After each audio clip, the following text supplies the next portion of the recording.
Eto na nga mga kapinoy, nagpahayag si Attorney Vic na hindi verified ang impeachment complaints na inihain laban kay VP Sara. Pero bago natin pag-usapan yan, ilike niyo po muna ang video at mag-subscribe sa ating channel. Ayon kay Attorney Vic, isang malaking kasinungalingan na binasa ng 215 na congressmen ang complaint laban kay VP Sara.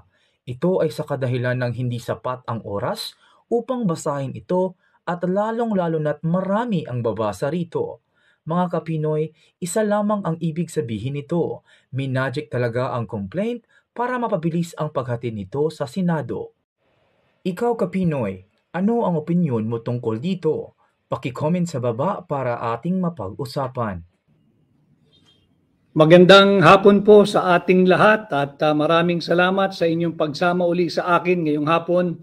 Today is February 10 at 5:45 po ng hapon at ako ay katulad ho ninyo, galing din ako sa kalsada, naipit din ako sa traffic, kaya hayaan naman ninyong samahan ko kayo sa inyong paglalakbay saan man po kayong bahagi ng ating bansa, yung ating mga kababayan sa iba't ibang panig ng mundo. Magandang umaga, magandang tanghali, magandang gabi, magandang araw po sa inyong lahat. At naririto na naman ho tayo sa aking diretsahang pakikipag-ugnayan ho sa inyo upang maghatid ng tamang impormasyon at subukan pasimplihin yung mga malalalim na usaping panlipunan na mahalaga at dapat tayong lahat ay kasali, dapat tayong lahat ay mayroong opinyon, may paninindigan, may stand at kinakailangan marinig ang inyong tinig. At kagaya po ng aking laging sinasabi dito sa aking pahina, welcome po dito pati may kontrang opinyon o pananaw o merong kontrang paninindigan sapagkat tayo naman po ang tunay na diwa ng demokrasya na maaring hindi tayo sang-ayon sa inyong sinasabi, subalit atin pong gagawin ang sandali lang ho, hindi ko naintindihan to eh. What happened to this one?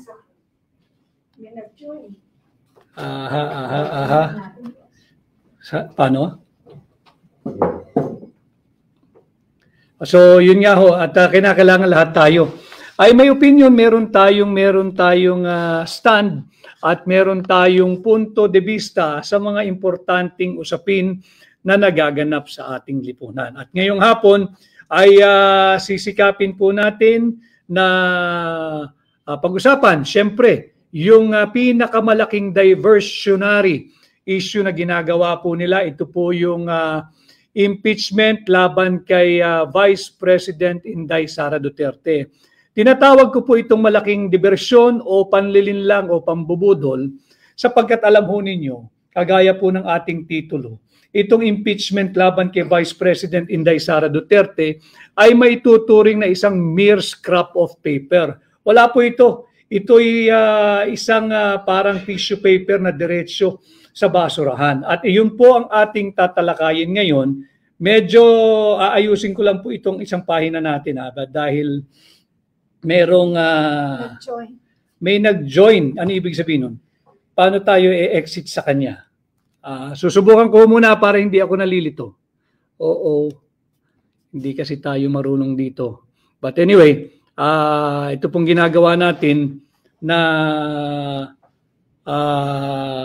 pagla-live ay upang makapagbigay ng impormasyon sa inyong lahat.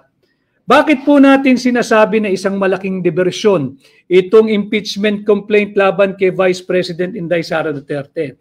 Babalik po tayo sa sentro Ang totoong issue ay ang pangbubudol na ginagawa ng Marcos administration dito sa ating na-discovery, na bisto, at ngayon nga po isang ganap na kaso na yung mga blanco diyan sa final, ratified, approved, and filed bicameral conference committee. Mahalaga po na babalik tayo doon sa totoong issue. Hindi po tayo magpapadala dito sa panibagong panlilinlang o pangbubudol ng Marcos administration. Hindi na po sila makawala Hindi sila makatakas dito sa isang napakalaking kaso na napaka-anomalyang 2025 budget na sinatawag nga natin na isang unconstitutional, illegal, invalid, at kriminal.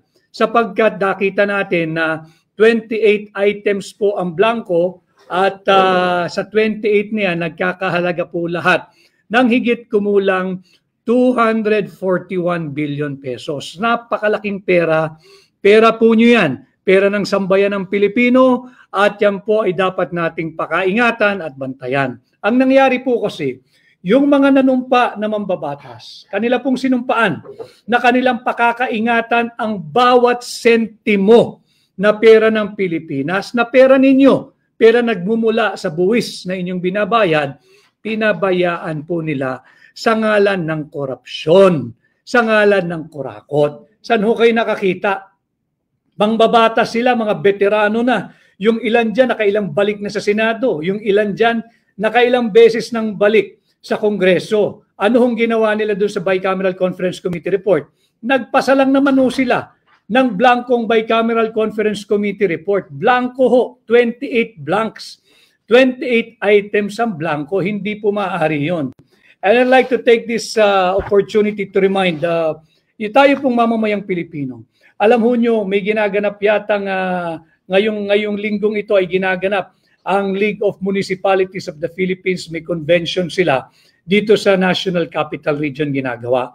At alam ito na mga miyembro ng League of Municipalities, mula mayor, mula vice-mayor, mula konsihal, marunong po silang magpasa ng tamang budget.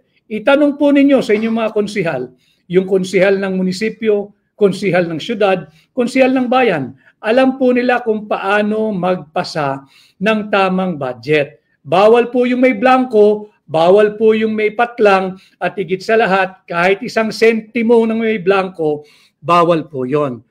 Kaya ako po pinapaliwanag at tutungo nga po tayo, isa na naman ng pambubudol ito itong isinampang impeachment complaint laban kay Vice Presidente Inday Sara Duterte. Lagi ko nga akong sinasabi, lalo na yung mga kababayan natin diyan sa Mindanao, bantayan po ninyo yung mga mambabatas na pumirma sa impeachment complaint laban sa anak ng Mindanao na si Vice President Inday Sara Duterte.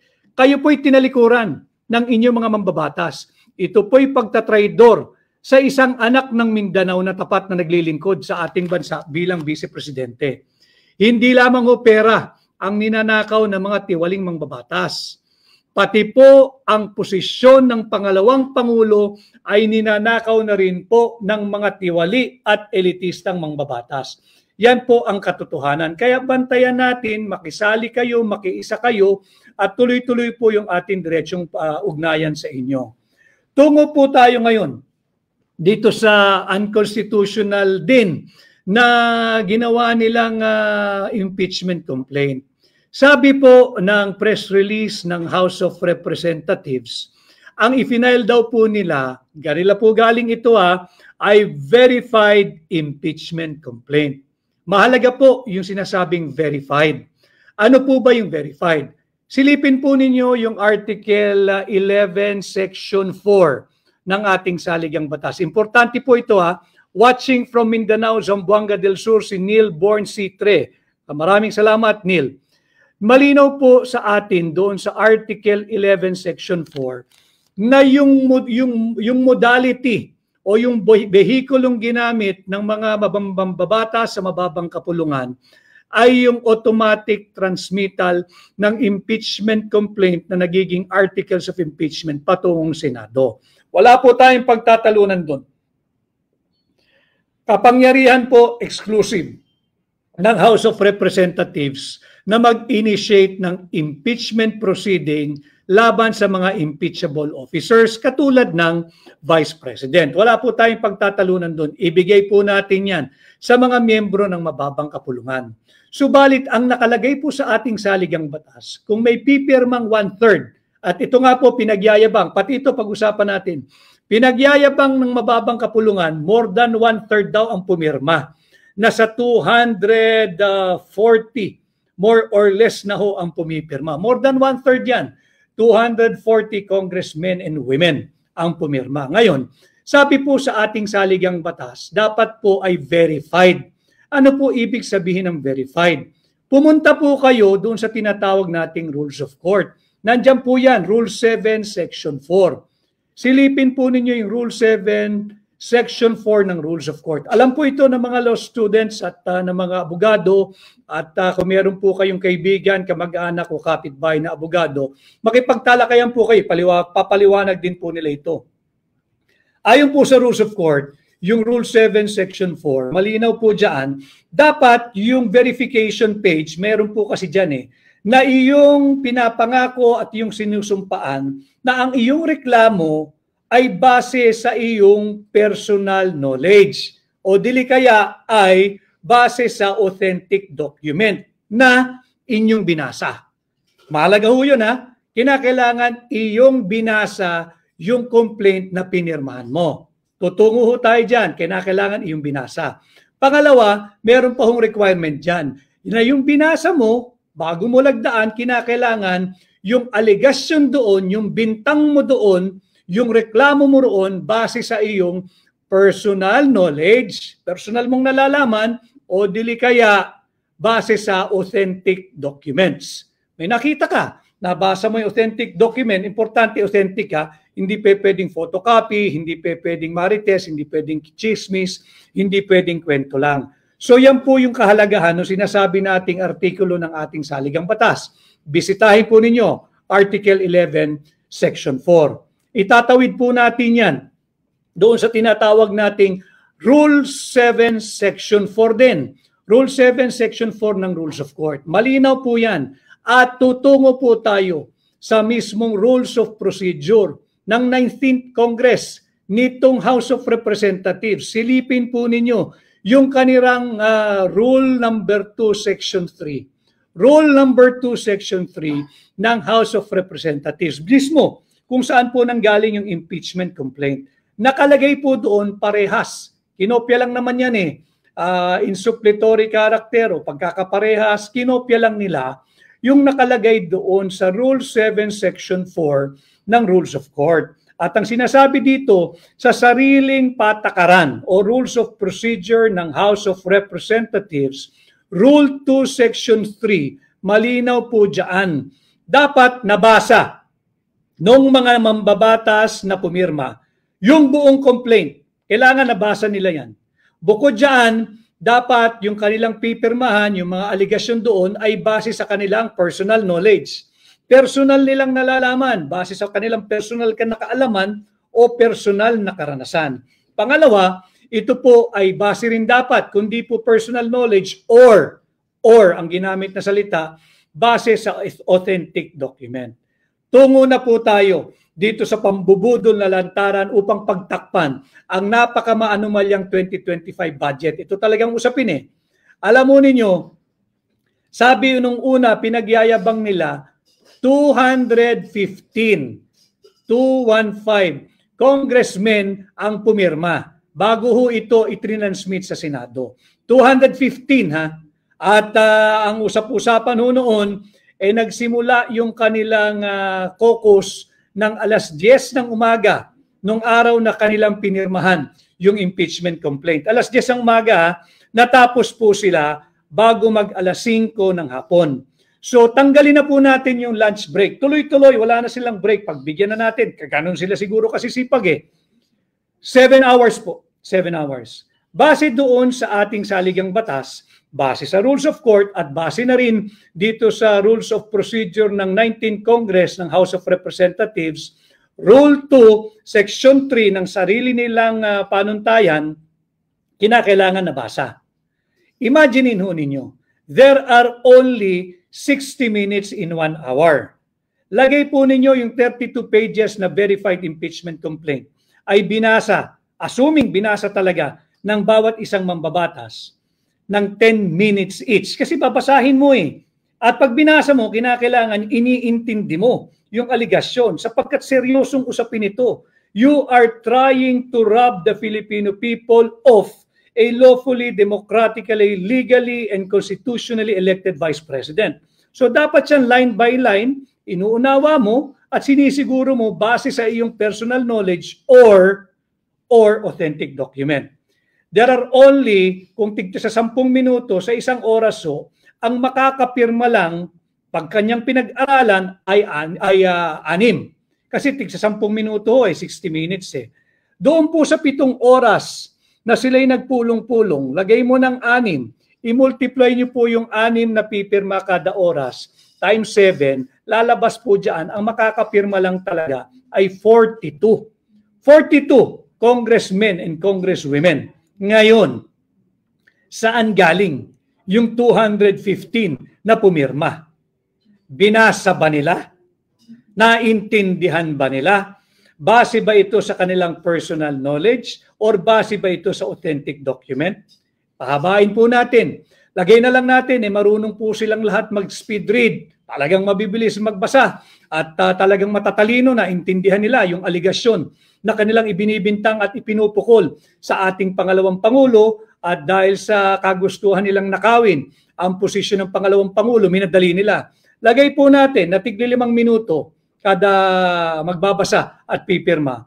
Kung 5 minuto kada kongresista, sa loob ng 1 oras, 12 kongresista lang ang maaaring makapirma.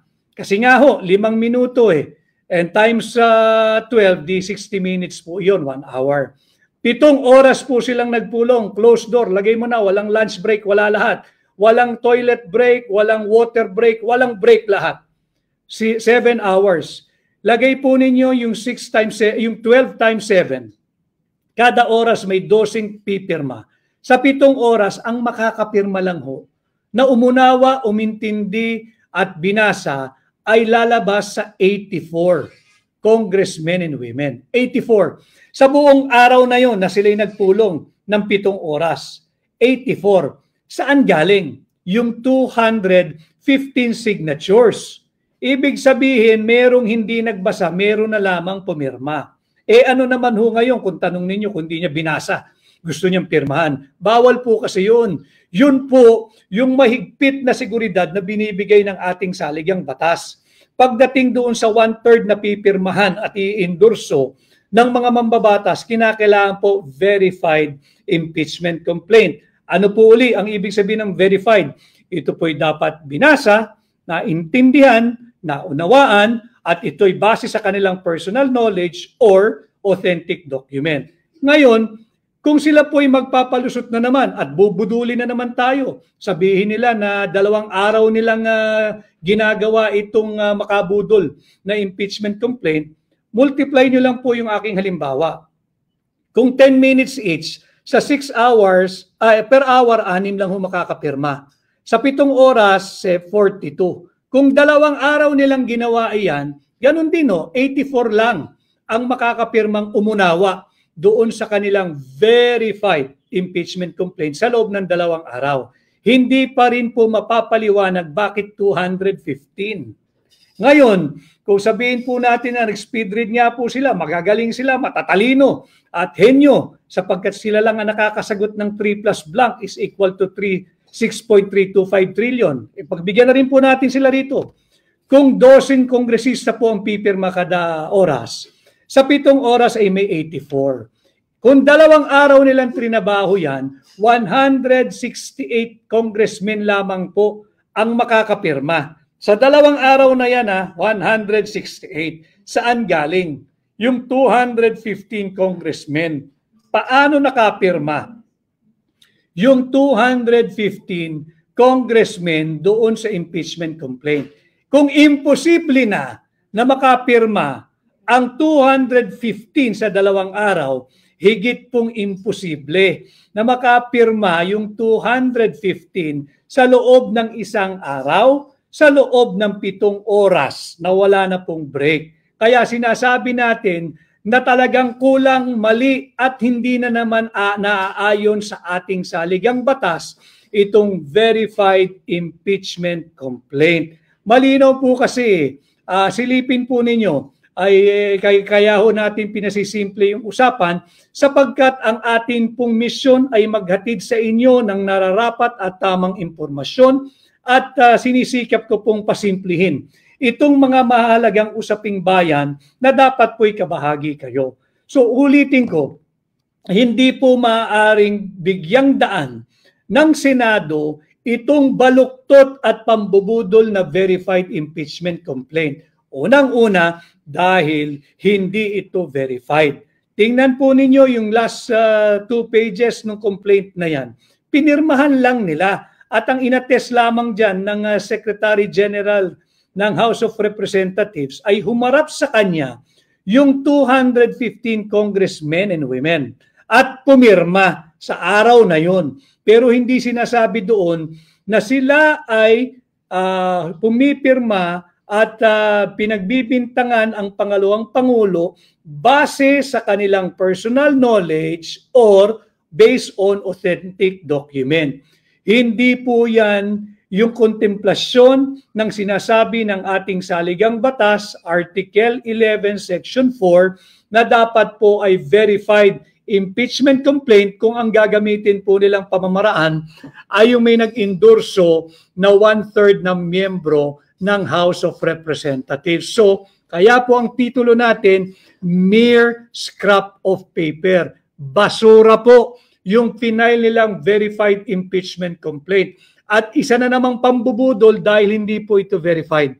Hindi po ito yung verification na hinihingi ng ating saligang batas. Kailangan kasi lahat ng gagawin po natin, lalo pa ng mga mambabatas, ay naaayon sa sinasabi ng ating saligang batas. Sapagkat, as I have said before, inaangat natin itong usaping panlipunan at inaangat natin ang level ng ating diskurso para naman makinabang ang ordinaryong mamamayan at wag natin tularan yung babaeng mangbabata sa taga Marikina na ginagawang mangmang ang mga Pilipino.